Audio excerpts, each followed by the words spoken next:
सुरुवातीला एक आंतरराष्ट्रीय मोठी बातमी. आखाती देशातील युद्धामुळे जगभरात तेल संकट गडद होत असतानाच इराणनं हॉर्मुझ सामुद्रधुनीबाबत एक मोठं वक्तव्य केलंय.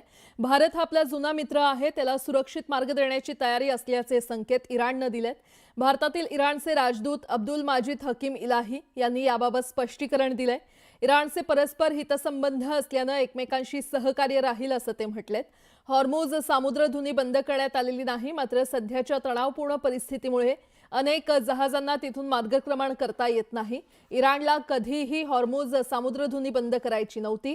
काही जहाजं अजूनही या मार्गाने जात आहेत असं Abdul Majid Hakim Ilahi म्हटलेत. There are some discussion concerning this, and I'm sure that in India they will benefit from oil or gas and something else.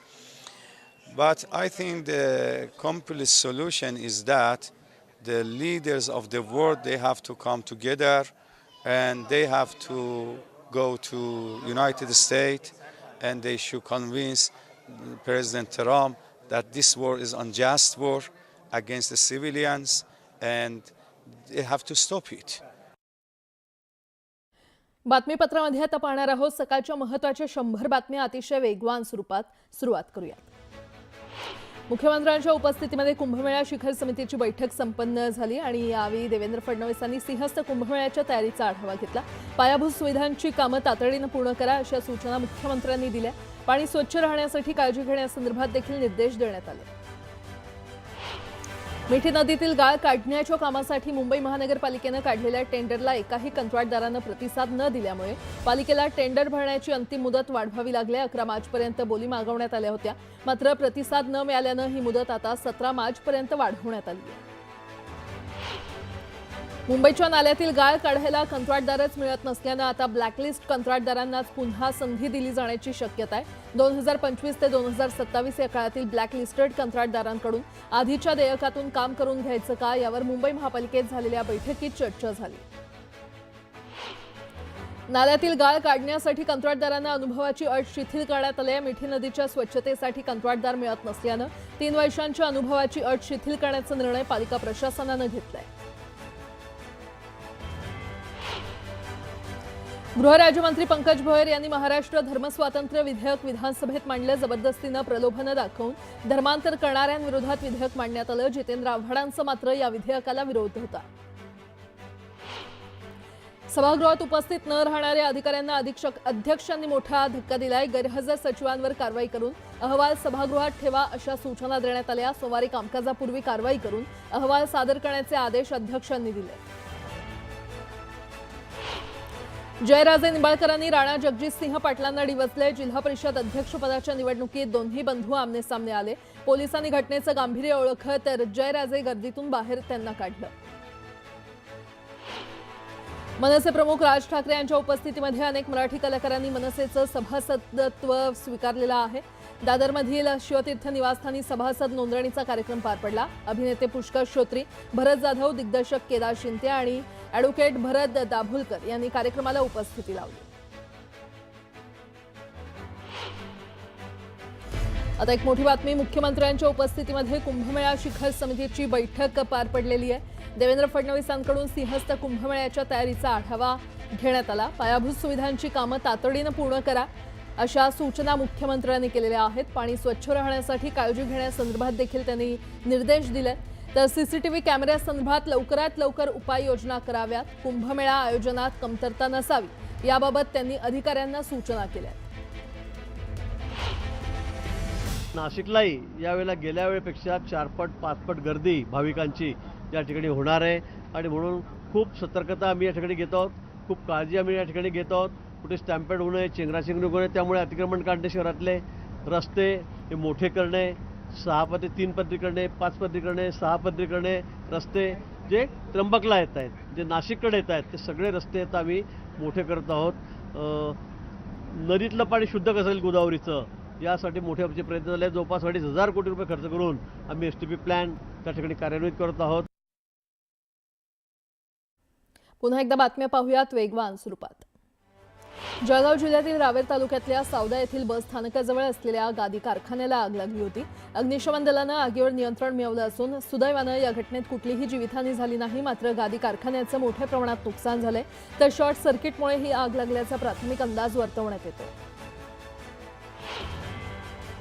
Palghar railway स्थानकाजवळ भीषण अपघात झाला. रेल्वे स्थानकाजवळ मालगाडी खाली येऊन 3 तरुणांचा जागीच मृत्यू झाला. 3ही तरुण पालघरच्या वीरेंद्रनगर येथील रहिवासी असल्याची प्राथमिक माहिती आहे. धाराशिवमधील गडकिल्ल्यांचे संवर्धन आणि जतन करण्यासाठी गडकोट महामंडळ स्थापन करण्याची मागणी केली जाते. तुळजापुरात गेल्या 8 दिवसांपासून जागर प्रतिष्ठानचे कार्यकर्ते यासाठी आमरण उपोषण करतायत, तर गनिमी काव्यानं उपोषण चालू ठेवत आंदोलन करणार असल्याचा इशारा त्यांनी दिला. मावळ तालुक्याची तहान भागवणाऱ्या पवना धरणात केवळ 53% इतकाच पाणीसाठा शिल्लक आहे. उन्हाची तीव्रता वाढत असल्यानं बाष्पीभवनामुळे पाण्याची पातळी आणखी कमी होण्याची शक्यता व्यक्त केली जाते.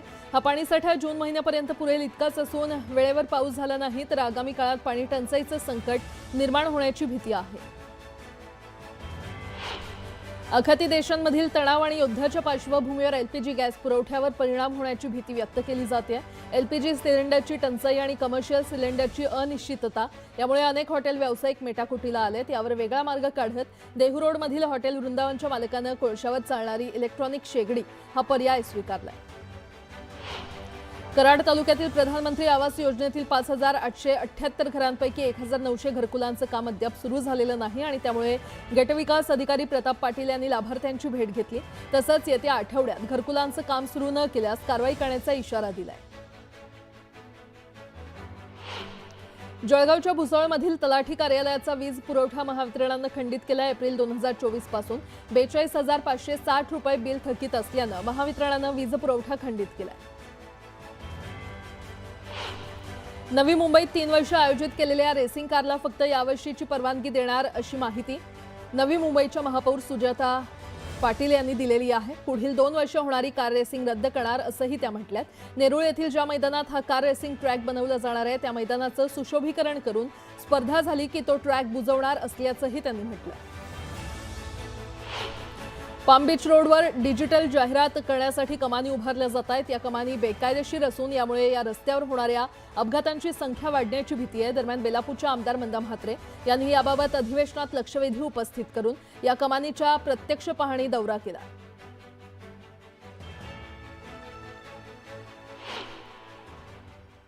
सविस्तर बातमी पाहूयात. मासिक पाळीशी संबंधित शारीरिक त्रासाचा विचार करून महिला कर्मचाऱ्यांना पेड पिरियड लीव्ह ही देण्याची मागणी करणारी याचिका ऐकण्यास सुप्रीम कोर्टानं नकार दिला. काल झालेल्या सुनावणीमध्ये कोर्टानं यासंदर्भात अत्यंत महत्त्वाचं निरीक्षण नोंदवलेलं आहे. चीफ जस्टिस सूर्यकांत आणि जस्टिस जयमाला बागची यांच्या खंडपीठासमोर ही सुनावणी झाली. महिलांना इतकं कमकुवत समजू नका. ही मागणी ऐकायला जरी योग्य वाटत असली तरी ती अंतिमतः महिलांचं नुकसानच करणारी ठरेल असं निरीक्षण यावेळी कोर्टानं मांडलं. हा विषय पूर्णपणे धोरणात्मक असून यावर निर्णय घेणं सरकारचं काम आहे असं मत कोर्टानं व्यक्त केलं. अशा प्रकारची जी लीव्ह आहे त्याचा मिसयूज होऊ शकतो. महिलांना जॉब्स नाकारले जाऊ शकतात आणि प्रत्येकीचा अनुभव हा वेगळा आहे. त्याच्यामुळे मला असं वाटतं की हा विषय खूप डिबेटेबल आहे आणि याचा खूप सर्वव्यापक विचार करायला पाहिजे. कारण अशा पद्धतीचे जर का निर्णय झाला तर एकंदर कधी तो महिलांच्या विरोधात सुद्धा तो निर्णय जाऊ शकतो. महिलांना जॉब्स नाकारले जाऊ शकतील असं मला वाटतं. त्यामुळे कोर्टाच्या या निर्णयाचं मी स्वागत करते. माझ्या मते असं आहे की मासिक पाळी ही एक नैसर्गिक प्रक्रिया आहे. प्रत्येक स्त्रीचं प्रत्येक इंडिव्हिज्युअलची गरज वेगळी असते शरीरानुसार. हां, माझ्या मते खरोखर जर गरज असेल त्यावेळेला त्यांना मेडिकल लीव्ह घेऊ शकतात.